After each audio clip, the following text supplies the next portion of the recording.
ರೇಣುಕಾಸ್ವಾಮಿ ಕೊಲೆ ಪ್ರಕರಣದ ಪ್ರಮುಖ ಆರೋಪಿ ದರ್ಶನ್ ಸೇರಿದಂತೆ ಅವರ ಪಟಾಲಂ ಇದೆಯಲ್ಲ, ಈಗ ಕಾನೂನಿನ ಕುಣಿಕೆಯಲ್ಲಿ ಸಿಕ್ಕಾಕೊಂಡು ಈಗ ಪರಾಪರ ಅಗ್ರಹಾರ ಜೈಲಿನಲ್ಲಿದ್ರೆ ಮುಂದಿನ ಪ್ರೋಸೆಸ್ ಒಂದೊಂದೇ ನಡೀತಾ ಇದೆ. ನವೆಂಬರ್ 3ನೇ ತಾರೀಕಿನಂದು ದೋಷಾರೋಪಕ್ಕೆ ಸಮಯವನ್ನ ನಿಗದಿ ಮಾಡಿದ್ದಾರೆ. ನೇರವಾಗಿ ದರ್ಶನ್ ಹಾಜರುಪಡಿಸಲು ಸೂಚನೆಯನ್ನ ಕೊಟ್ಟಿದ್ದಾರೆ. ಎಲ್ಲರನ್ನೂ ನೇರವಾಗಿ ಕೋರ್ಟ್ಗೆ ಹಾಜರುಪಡಿಸಿ ಆರೋಪಿಗಳು ಗೈರಾದರೆ ಬಂಧನಕ್ಕೆ ಆದೇಶವನ್ನ ನೀಡುತ್ತಾರೆ. ಎಲ್ಲ ಆರೋಪಿಗಳಿಗೆ ಎಚ್ಚರಿಕೆಯನ್ನ ಕೋರ್ಟ್ ನೀಡಿದೆ. ಆರೋಪಿಗಳು ಒಂದು ವೇಳೆ ಗೈರಾದರೆ ಬಂಧನಕ್ಕೆ ಆದೇಶ ನೀಡುವಂತ ಸಾಧ್ಯತೆ ಇದೆ. ಇಂದು ಆರೋಪಿ 16 ಮತ್ತು 17ನೇ ಆರೋಪಿ ಗೈರಾಗಿದ್ದಕ್ಕೆ ಜಡ್ಜ್ ಗರಂ ಆಗಿದ್ದಾರೆ. ಹೇಳಾಗಿದೆ ಜಡ್ಜ್, ಒಂದು ವೇಳೆ ಯಾರಾದರೂ ಗೈರಾದ್ರೆ ಅವರ ಬಂಧನವೇ ಮಾಡಿ ಅಂತೇಳಿ ಹೇಳಿದ್ದಾರೆ. ನಮ್ಮ ಪ್ರತಿನಿಧಿ ಅಭಿಷೇಕ ನೇರ ಸಂಪರ್ಕದಲ್ಲಿ ಜಾಯ್ನ್ ಆಗಿದ್ದಾರೆ. ಅಭಿಷೇಕ, ದರ್ಶನ್ಗೆ ಕ್ಷಣ ಕ್ಷಣಕ್ಕೂ ಡಬಡಬಾಗಿ ಎದುರಾಗಿದೆ.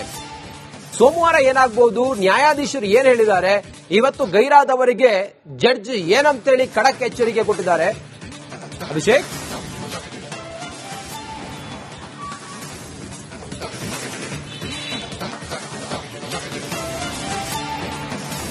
ರಂಜಿತ್, ಒಂದು ಪ್ರಮುಖ ಸೂಚನೆಯನ್ನ ಈ ಸದ್ಯದ ಮಟ್ಟಿಗೆ ಕೋರ್ಟ್ ನೀಡಿರುವಂತದನ್ನ ನಾನು ಹೇಳಬೇಕಾಗುತ್ತೆ. ನವೆಂಬರ್ 3ನೇ ತಾರೀಕು ಯಾವುದೇ ಕಾರಣಕ್ಕೂ ಕೂಡ ಈ ಪ್ರಕರಣದಲ್ಲಿರುವಂತಹ 7 ಆರೋಪಿಗಳು ಖುದ್ದು ಹಾಜರಾಗೋದನ್ನ ಮಿಸ್ ಮಾಡುವಂತಿಲ್ಲ. ಯಾಕಂದ್ರೆ ಚಾರ್ಜಸ್ ಅನ್ನ ಫ್ರೇಮ್ ಮಾಡಲಾಗುತ್ತೆ. ಚಾರ್ಜಸ್ ಅನ್ನ ಫ್ರೇಮ್ ಮಾಡೋದು ಹೇಗೆ ಅಂದ್ರೆ, ಈ ಕೊಲೆ ಪ್ರಕರಣದಲ್ಲಿ ಆರೋಪಿಗಳ ವಿಚಾರವಾಗಿ ಈ ಒಂದು ಚಾರ್ಜ್ ಶೀಟ್ ಅನ್ನ ಪೊಲೀಸರು ತನಿಖೆ ಮಾಡಿ ಕೋರ್ಟ್ಗೆ ಸಲ್ಲಿಸಿದ್ದಾರೆ.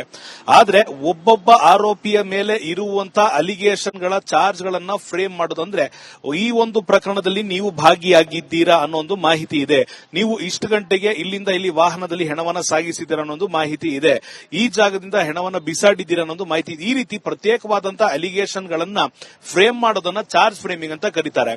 ಈ ಚಾರ್ಜ್ ಫ್ರೇಮಿಂಗ್ ಮಾಡೋದಕ್ಕಾಗಿ ನವೆಂಬರ್ 3ನೇ ತಾರೀಕು ಪ್ರಮುಖ 7 ಆರೋಪಿಗಳು ಅಂದ್ರೆ ಕೊಲೆಯಲ್ಲಿ ಭಾಗಿಯಾಗಿದ್ದಂತ ಡಿಸ್ಪೋಸ್ ಮಾಡೋದಕ್ಕೆ ಯಾರೆಲ್ಲ ಸಹಕರಿಸಿದ್ರು, ಯಾರೆಲ್ಲ ಕಮ್ಯುನಿಕೇಟ್ ಮಾಡಿದ್ರು, ಯಾರ ವಾಹನದಲ್ಲಿ ಸಾಗಾಣಿಕೆ ಮಾಡಲಾಯಿತು, 7 ಜನ ಕಾನ್ಸ್ಪೈರ್ ಯಾರು ಮಾಡಿದ್ರು, ಆ ವ್ಯಕ್ತಿಯನ್ನ ಚಿತ್ರದುರ್ಗದಿಂದ ಕರೆತಂದಿದ್ಯಾರು, ಈ ಇಷ್ಟು ಪ್ರಮುಖ ಆರೋಪಿಗಳನ್ನ ಖುದ್ದು 3ನೇ ತಾರೀಕು ಕೋರ್ಟ್ನಲ್ಲಿ ಹಾಜರುಪಡಿಸಬೇಕು. ಇಲ್ಲವಾದಲ್ಲಿ ಅವರ ವಿರುದ್ಧ ಬಂಧನಕ್ಕೆ ಕ್ರಮವನ್ನು ವಹಿಸಲಾಗುವುದು ಅನ್ನೋದು ಮಾಹಿತಿಯನ್ನ, ಎಚ್ಚರಿಕೆಯನ್ನ ಈ ಮಟ್ಟಿಗೆ ಪ್ರಮುಖ ಆರೋಪಿಗಳಿಗೆ ನ್ಯಾಯಪೀಠ ನೀಡಿರುವಂತದ್ದು ಒಂದು ಕಡೆ ಆಗುತ್ತೆ. ಮತ್ತೊಂದು ಕಡೆ ದರ್ಶನ್ ಪರ ವಕೀಲರು ನಾಳೆ ದರ್ಶನ್ ಅನ್ನ ಭೇಟಿಯಾಗೋದಕ್ಕೆ ಅವಕಾಶವನ್ನ ಕೊಡಬೇಕು ಅಂತ ನ್ಯಾಯಾಧೀಶರ ಮುಖಾಂತರ ಕೋರ್ಕೊಂಡಿರುವಂತದ್ದು. ನ್ಯಾಯಾಧೀಶರು ಈಗ ಜೈಲಾಧಿಕಾರಿಗಳಿಗೆ ಸೂಚನೆಯನ್ನ ಕೂಡ ಕೊಟ್ಟಿದ್ದಾರೆ. ಅಭಿಷೇಕ, ನಿಮ್ಮನ್ನ ಮಾತಾಡಿಸ್ತೀನಿ, ಹಾಗೆ ಸಂಪರ್ಕದಲ್ಲಿರಿ. ನಮ್ಮ ಜೊತೆಲಿ ಈಗ ಹಿರಿಯ ಪೊಲೀಸ್ ಅಧಿಕಾರಿ, ನಿವೃತ್ತ ಪೊಲೀಸ್ ಅಧಿಕಾರಿ SK ಉಮೇಶ್ ಸರ್ ದೂರವಾಣಿ ಸಂಪರ್ಕದಲ್ಲಿದ್ದಾರೆ. ಸರ್ ನಮಸ್ಕಾರ. ನಮಸ್ಕಾರ. ಈಗ ಸರ್, ಗಮನಿಸ್ತಾ ಇದ್ದೀರಿ ತಾವು, ದರ್ಶನ್ ಈ ಪ್ರಕರಣ ಅವರ ಪಾಟಾಲಂಗೆ ಖಡಕ್ ಎಚ್ಚರಿಕೆ ಕೊಟ್ಟಿದ್ದಾರೆ. ಅದ್ರ ಜೊತೆಗೆ ಈ ಚಾರ್ಜ್ ಫೈಲ್ ಮಾಡೋದಕ್ಕೆ ಸೂಚನೆ ಕೊಟ್ಟಿದ್ದಾರೆ. ಇದು ಯಾವ ರೀತಿ ಪ್ರೋಸೆಸ್ ಇರುತ್ತೆ, ಇದರಲ್ಲಿ ತನಿಖಾ ತಂಡ ಏನೇನು ಸಬ್ಮಿಟ್ ಮಾಡಬೇಕಾಗತ್ತೆ, ಸದ್ಯ ಏನ್ ಹೇಳ್ತೀರಿ ಸರ್, ಹೇಗೆ ನೋಡ್ತಿದ್ದೀರಿ ತಾವು ಈ ಪ್ರಕರಣವನ್ನ? ಚಾರ್ಜ್ ಶೀಟ್ ಹೇಳಿ ಸರ್.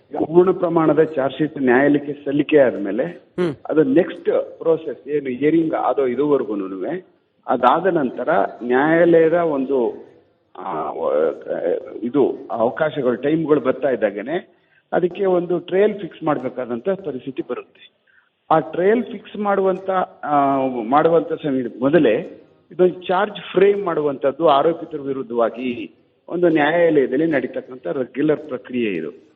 ಅಂದ್ರೆ ಪೊಲೀಸರುಗಳು ಏನೇನು ಆಪಾದನೆಗಳನ್ನ ಈ ಆಪಾದಿತರ ಮೇಲೆ ಹೊರಿಸಿದ್ದಾರೆ, ಯಾರ್ಯಾರ ಮೇಲೆ ಯಾವ ಸೆಕ್ಷನ್ ಮೇಲೆ ಏನೇನೆಲ್ಲ ಹೊರಿಸಿದ್ದಾರೆ ಅಂತೇಳಿ ಎಲ್ಲ ಆರೋಪಿಗಳಿಗೂ ನ್ಯಾಯಾಧೀಶರು ಅವರ ಸಮ್ಮುಖದಲ್ಲಿ ಅವ್ರಿಗೆ ಮುಖತಃ ಓದಿ ಹೇಳ್ತಾರೆ, ನಿಮ್ಗೆ ಇಂತಿಂತ ದೋಷಾರೋಪಣೆಗಳನ್ನ ನಿಮ್ಮ ಮೇಲೆ ಹೊರಿಸಿದ್ದಾರೆ, ಈ ದೋಷಾರೋಪ ಇದಕ್ಕೆ ನೀವೇನ್ ಹೇಳ್ತೀರಿ ಅಂತ ಅಂದ್ರೆ, ಇಲ್ಲ ಅದು ಸುಳ್ಳು ಅಂತ ಹೇಳ್ತಾರೋ, ಇಲ್ಲ ಒಪ್ಕೊಬಿಟ್ರೆ ಕೇಸ್ ಆಕ್ಚುಲಿ ಒಂದು ಕನ್ವಿಕ್ಷನ್ ಕೊಟ್ಬಿಡ್ಬೋದು. ಅದು ಕಾನೂನು ಏನು ಅಂದ್ರೆ, ಆ ದೋಷಾರೋಪಣೆಗಳನ್ನ ಈಗ ಹೇಳ್ತಾರಲ್ಲ, ಒಂದು ವೇಳೆ ಆರೋಪಿತರು ಹೌದು ನಾವು ಮಾಡಿದೀವಿ ಅಂತ ಒಪ್ಕೊಬಿಟ್ರೆ ಅವಾಗಲೇ ಶಿಕ್ಷೆ ಕೊಟ್ಬಿಡ್ಬೋದು.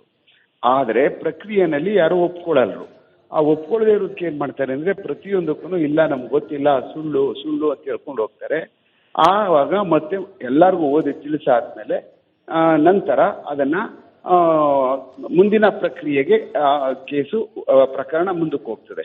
ಅಂದ್ರೆ ಟ್ರಯಲ್ ಫಿಕ್ಸ್ ಆಗ್ತದೆ. ಯಾವ ಡೇಟ್ ಇಂದ ಯಾವ ಡೇಟ್ ವರ್ಗುನು ಎಲ್ಲಿವರೆಗೂ ನಾವು ಇದನ್ನ ಟ್ರಯಲ್ ನಡೆಸಬೇಕು ಅನ್ನುವಂಥ ಡೇಟ್ ನ ಫಿಕ್ಸ್ ಮಾಡಿಕೊಂಡು ಅವರ ಏನು ಲಾಯರ್ಗಳು ಏನೇನಿರ್ತಾರೋ ಅಡ್ವೊಕೇಟ್ಗಳು ಅವ್ರಿಗೂ ಸಹ ತಿಳಿಸಿ ಯಾವುದು ಸೂಕ್ತ ಸಮಯ, ಯಾವುದು ಸರಿ, ಎಷ್ಟು ದಿವಸ ಬೇಕು ಅಂತೇಳಿ ನಿರ್ಧಾರ ಮಾಡ್ಕೊಂಡಿರ್ತದೆ. ಅದ್ರ ಪ್ರಕಾರ ಮಾಡ್ತಾರೆ. ಅದಾದ್ಮೇಲೆ ಟ್ರೇಲ್ ಏನು ವಿಚಾರಣೆ ಇದ್ರದ್ದು ಪೂರ್ಣ ಪ್ರಮಾಣದ ವಿಚಾರಣೆಗಳು ಪ್ರಾರಂಭ ಆಗ್ತವೆ. ಅಲ್ಲಿಂದನೇ ಈ ಚಾರ್ಜ್ ಫ್ರೇಮ್ ಮಾಡುತ್ತವಿಂದನೇ ಒಂದು ಪ್ರಕ್ರಿಯೆ ಪ್ರಾರಂಭವಾಗ್ತಕ್ಕಂಥದ್ದು. ಯಾವುದೇ ಒಂದು ದೋಷಾರೋಪಣ ಪಟ್ಟಿ ಸಲ್ಲಿಸಿದ್ರಕ್ಕೆ ಸಂಬಂಧಪಟ್ಟಾಗೆ ಪ್ರಕ್ರಿಯೆ ಪ್ರಾರಂಭ ಆಗುವಂತದ್ದೇ ಈ ಚಾರ್ಜ್ ಫ್ರೇಮ್ ಮಾಡುವಂತದ್ರಿಂದ.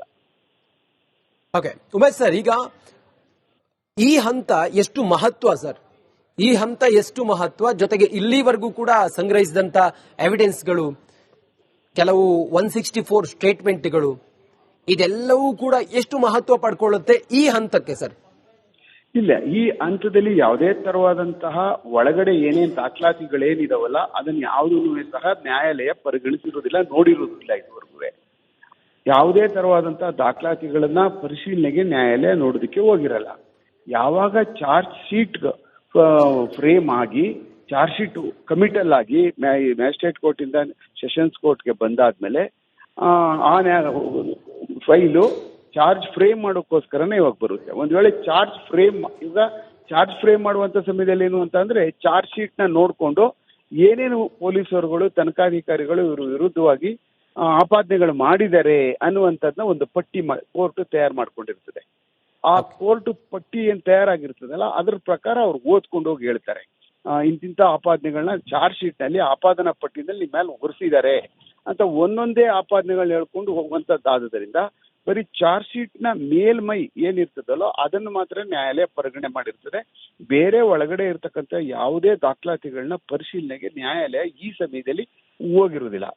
ಚಾರ್ಜ್ ಫ್ರೇಮ್ ಆದ್ಮೇಲೆ ನ್ಯಾಯಾಲಯ ವಿಚಾರಣೆ ಪ್ರಾರಂಭ ಆದ್ಮೇಲೆ ಯಾವ್ಯಾವ ದಾಖಲಾತಿಗಳು ಏನೇನಿದಾವೆ ಅಂತೇಳಿ ವಿಚಾರಣೆ ಸಮಯದಲ್ಲಿ ವಿಚಾರಣೆಗೆ ಬರ್ತಕ್ಕಂಥ ಯಾರು ಸಾಕ್ಷಿದಾರಗಳಿರ್ತಾರಲ್ಲ ಅವರುಗಳು ಒಂದು ಸಮನ್ಸ್ಗಳು ಕೊಟ್ಟು ನ್ಯಾಯಾಲಯಕ್ಕೆ ಕರೆದಾಗ ಆ ಸೂಕ್ತ ಸಮಯದಲ್ಲಿ ಆಯಾ ಸಂಬಂಧಪಟ್ಟಂತಹ ಎಲ್ಲಾ ದಾಖಲಾತಿಗಳು ನ್ಯಾಯಾಲಯದ ಮುಂದೆ ಮಾರ್ಕ್ ಹಾಕೊಂಡು ಹೋಗ್ತವೆ.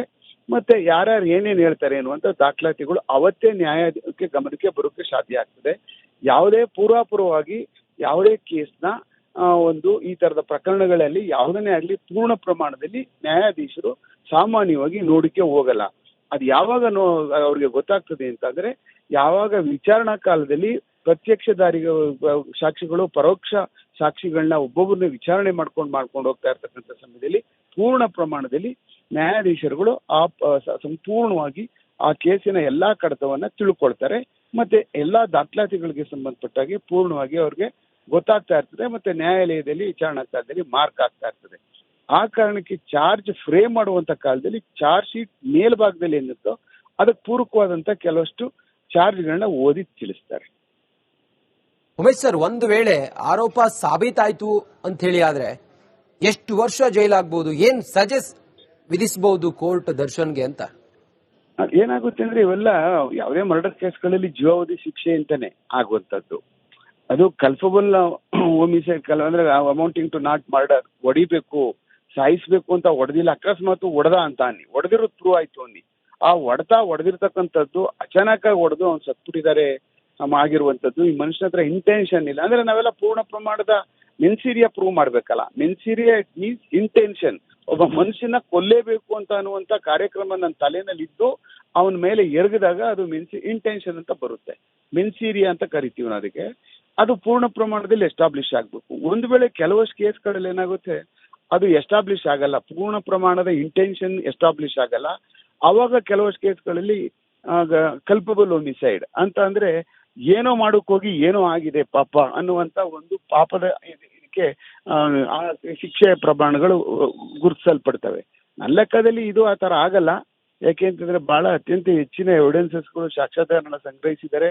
ಮತ್ತೆ ಐ ವಿಟ್ನೆಸಸ್ಗಳು ಮತ್ತೆ ಹಲವಾರು ಏನು ಫೋರೆನ್ಸಿಕ್ ಸಂಬಂಧಪಟ್ಟಂತ ದಾಖಲಾತಿಗಳು ಮತ್ತೆ FSL ರಿಲೇಟೆಡ್ ಅಂತ ದಾಖಲಾತಿಗಳು, ಸೈಬರ್ ಅಪರಾಧಕ್ಕೆ ಸಂಬಂಧಪಟ್ಟಂತ ಕೆಲವಷ್ಟು ದಾಖಲಾತಿಗಳು, ಮತ್ತೆ ಅದಕ್ಕೆ ಪೂರಕವಾದಂತ ಸರ್ಕಮ್ಸ್ಟೆನ್ಷಿಯಲ್ ಎವಿಡೆನ್ಸಸ್ಗಳು, ಮತ್ತೆ ಪ್ರತ್ಯಕ್ಷ ಪರೋಕ್ಷ ಸಾಕ್ಷಿಗಳು ಇದರಲ್ಲಿ ಅಪಾರವಾಗಿರುವುದರಿಂದ ನನ್ನ ಲೆಕ್ಕದಲ್ಲಿ ಇವನ್ನೆಲ್ಲ ಪೂರ್ಣ ಪ್ರಮಾಣದಲ್ಲಿ ಟ್ರಯಲ್ ಸಮಯದಲ್ಲಿ ಎಸ್ಟಾಬ್ಲಿಷ್ ಮಾಡತಕ್ಕಂತ ಅತ್ಯಂತ ಹೆಚ್ಚಿನ ಜವಾಬ್ದಾರಿ ತನಿಖಾಧಿಕಾರಿಗೆ ಇರ್ತದೆ.